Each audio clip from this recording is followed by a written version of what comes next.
Atención, este video es más educativo que 100 de esos seminarios de teología liberal.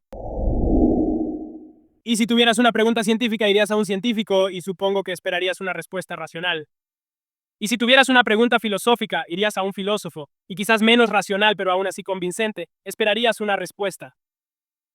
Tengo una pregunta religiosa, y vine a ti como religioso para responderla aquí, ahora mismo. No soy ateo.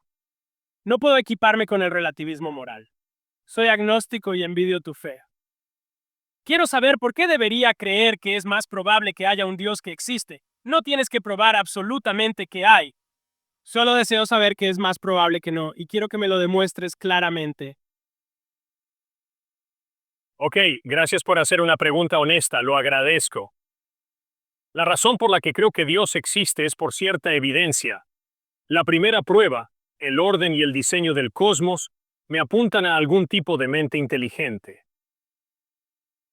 Porque mi experiencia en la vida es para dar orden. Tengo que trabajar mucho, y cuando me enfermo, no voy a ir a un neófito. Cuando me enfermo, voy a ir a un médico altamente entrenado que entiende el orden y el diseño del cuerpo humano. Mi amplia experiencia en la vida demuestra que el orden requiere una mente inteligente detrás. No ocurre por azar. La segunda prueba para mí, la vida en mi experiencia siempre viene de la vida. No me importa si es vida vegetal, vida animal, vida humana, nunca obtienes vida de la no vida. En otras palabras, nunca obtienes el animado del inanimado. Entonces, ¿es más lógico para mí creer en un Dios primigenio o es más lógico creer en la materia y la energía primigenia? Porque solo veo que la vida viene de la vida, nunca la vida viene de la no vida. Es mucho más razonable para mí creer en el Dios comienzo. Tercer punto, el argumento moral. Creo que has estado aquí mientras lo he estado articulando. Estoy absolutamente convencido de que, aunque pocos, existen algunos absolutos morales. Aunque hay muchos gris éticos, probablemente más gris ético que blanco y negro ético, a veces hay blanco y negro ético cristalino. Moral absoluto. Moral absoluto. Así que esos son los tres. Esos son tres diseños de orden que provienen de la mente inteligente. La vida proviene de la vida, no de la moral absoluta, no de la vida. Cuarto, amor. Mi experiencia vital muestra que el amor es esencial para mi matrimonio, mi familia y mis amistades. El amor es un motivo crucial en mi vida. Sin amor, la vida se vuelve muy desolada y vacía. La única forma en que el amor puede ser real es si hay más en la realidad que la materia y la energía. Tiene que haber algún tipo de Dios que nos crea con esta habilidad innata de amar genuinamente. Si no hay Dios, el estudiante universitario tenía razón al decir que el amor es solo un impulso biológico para preservar el grupo genético. Y dije, Señor, ¿realmente cree que eso es lo que motiva a la Madre Teresa a trabajar entre los moribundos en Calcuta, India? Dijo que sí, tengo un desacuerdo fundamental con eso. En mi experiencia, no hay Madre Teresa que estuviera motivada solo por un impulso biológico.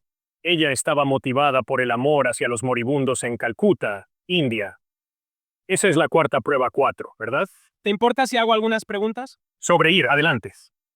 Urd. Sé un poco sobre computadoras, no mucho, pero un poco. Y sé que hay programas de computadora que escriben programas muy complicados y muy ordenados que hacen cosas extremadamente ordenadas. Pero no volvería y diría que el programa que lo escribió es una vida o capaz de amar o capaz de pensar de la forma en que pienso en pensar. He visto orden. Orden resultado de un aparente desorden o una ocurrencia aleatoria, sin embargo, con cierto patrón. He visto el orden que no necesariamente proviene de una fuente de voluntad convincente, y he visto el orden proviene de una fuente de voluntad convincente que es muy malvada o definirías el mal.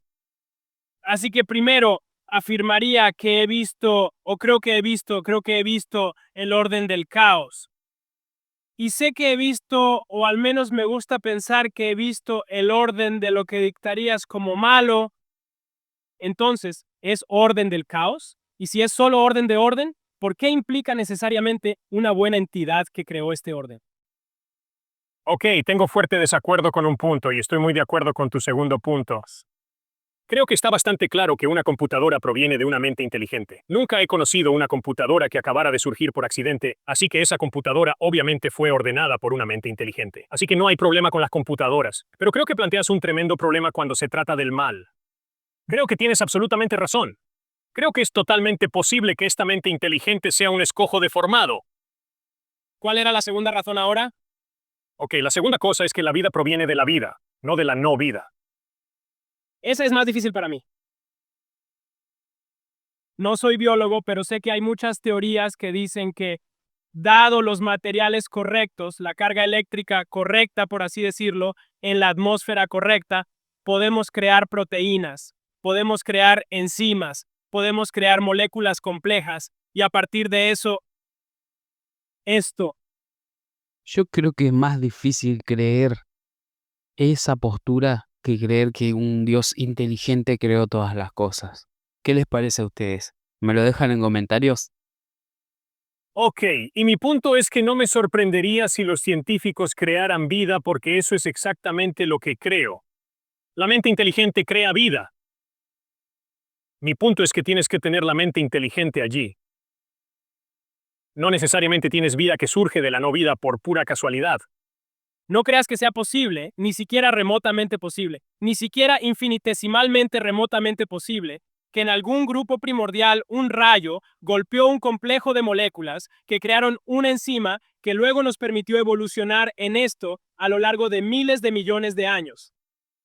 Todo está dentro del ámbito de la posibilidad, Se ¿verdad? requiere más fe para creer que todo surgió del azar, entre comillas el azar, que las cosas surgieron de Dios mismo. Se requiere más fe creer en esa teoría azarosa que creer en un Dios inteligente. Se trata de que un ser humano razone. La cuestión es qué resulta más plausible considerando la evidencia. El tercer punto fue, El tercer punto era moral absoluto. no tengo contador para ese cuarto. El cuarto punto fue el amor. No entiendo. Y realmente me beneficiaría si pudieras explicármelo.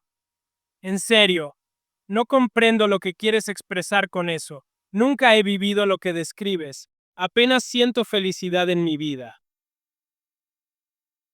De acuerdo.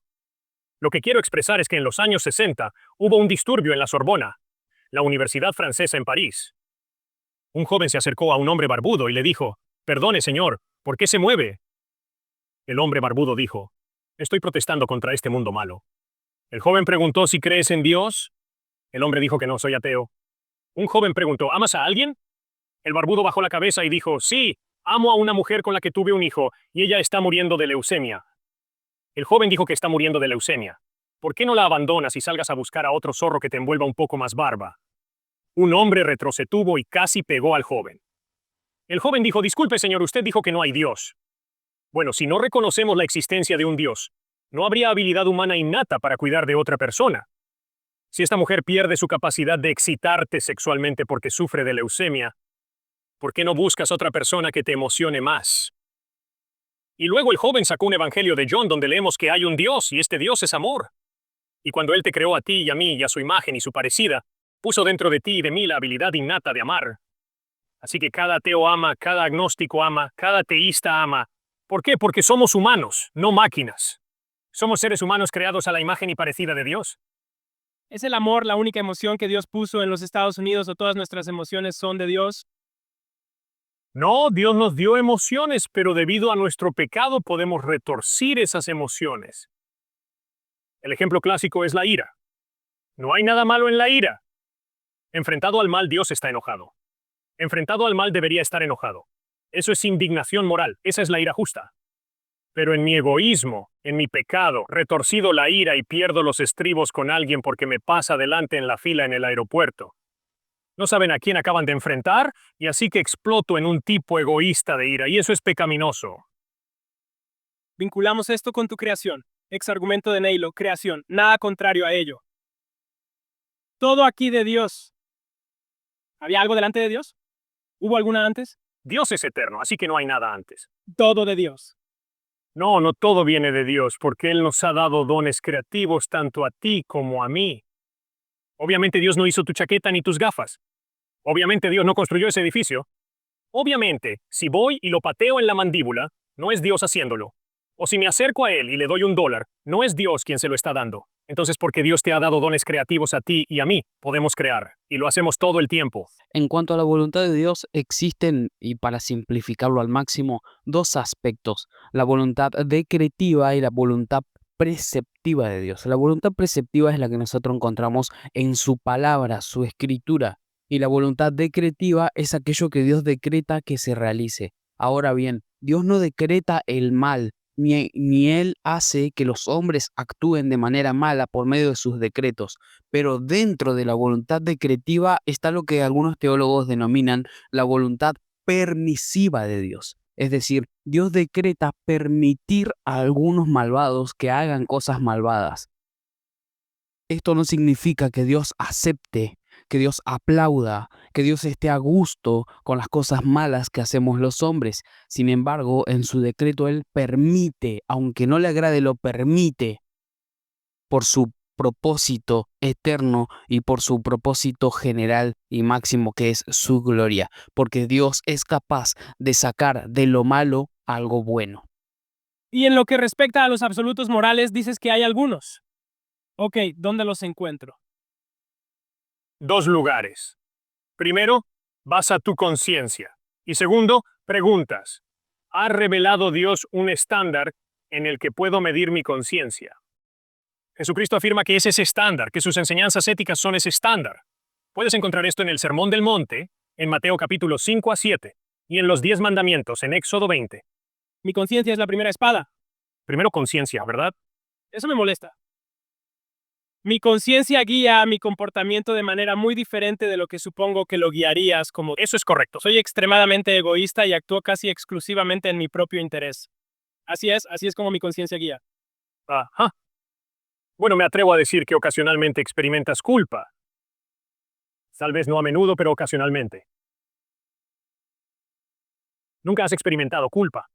No soy culpable. Lamenté mis acciones en el sentido de que no tuvieron el resultado que esperaba. No fueron tan beneficiosas para mí como esperaba que fueran. Eso es arrepentimiento, pero no culpa. De acuerdo, hablando por mí mismo, a veces he experimentado culpa, lo que significa que estoy convencido de que lo que hice estaba mal. Comparado con algo más profundo que tu conciencia. Bueno, todo lo que sé es que experimenté culpa. Mi conciencia me informa de ello. Y estas 4 razones convincentes que te has dado hacen que sea mucho más probable que haya un Dios y que no lo haya. Correcto. Y luego hay otro. Tu agnosticismo. De acuerdo. Es una opción intelectual ser agnóstico. En la práctica real es una total imposibilidad. Todos los días tienes que establecer prioridades. Todos los días tienes que tomar decisiones éticas. Y tus prioridades en la vida y tus decisiones éticas en la vida muestran muy claramente que no eres agnóstico. Crees algo. Crees en alguien que te ha motivado a establecer las prioridades que tienes. Obviamente no sé qué son. Lo que crees obviamente te motiva a invertir tu dinero, de la manera en que haces tu tiempo, de la manera en que haces. Así que hay muchas personas que pueden decir que soy agnóstico, no lo sé. Pero prácticamente la forma en que vives tu vida muestra que crees en algo. Entonces, ¿sería más honesto para mí decir que prácticamente tengo una firme creencia en mí mismo? Definitivamente tengo toda la razón. Y puedo haber malinterpretado el agnosticismo. Lo tomé y me lo he llevado conmigo. No sé qué hay ahí. No voy a tomar ninguna decisión al respecto. Escucharé a cualquiera que tenga algo interesante que decir y luego veré cuál es mi opinión. Correcto. Y creo que intelectualmente puedes hacerlo, pero ahora tienes que salir y vivir tu vida. Y la forma en que vives tu vida muestra si reconoces o no a Dios. Mira, eso es lo embarazoso de lo que estamos hablando aquí afuera. Lo embarazoso de lo que estamos hablando aquí es que no te gustan las chaquetas de cuero negro o marrón, que es totalmente un problema de tu propia preferencia. ¿Te gusta Pepsi o cola?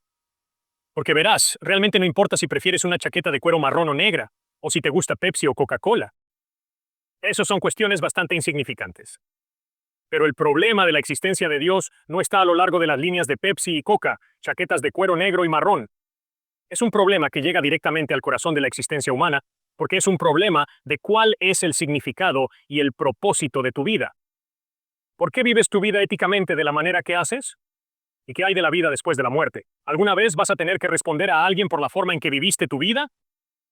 ¿Lo ves? Así que debido a la naturaleza muy seria de los problemas que están todos envueltos en la existencia de Dios, aunque puedo decir que no sé si Dios existe o no, la forma en que vivo mi vida, el significado que adjengo a mi vida, las decisiones éticas que tomo en mi vida, te dirán lo que creo sobre la realidad. Vemos cómo este teólogo, profesor apologeta, ha formulado diferentes argumentos que nos llevan a la existencia de Dios y después finalizó hablando sobre el propósito de la vida y cómo la existencia de Dios lo cambia todo. Si es mentira que Dios existe, entonces nosotros, los cristianos, cuando nos muramos, simplemente no vamos a tener ninguna consecuencia. Si es mentira que Dios existe, entonces también los ateos no tendrán ninguna consecuencia. Ahora bien, si Dios existe, los cristianos lo ganamos todo. Pero si Dios existe, los ateos lo perdieron todo y tendrán un final eterno, lamentable, en el infierno. Esta apologética es buena porque pasa de la existencia de Dios al propósito en nuestra vida, al propósito de Dios y el propósito de nuestra vida, pero también es necesario pasar de la apologética al evangelismo, como ya lo hemos conversado en otros videos. La apologética es sierva del evangelismo, no hay salvación fuera del evangelio. Pero déjame en los comentarios, ¿qué te pareció este video? Si te gustó este video, no te podés perder este otro donde analizamos un debate entre un ateo y un apologista famoso.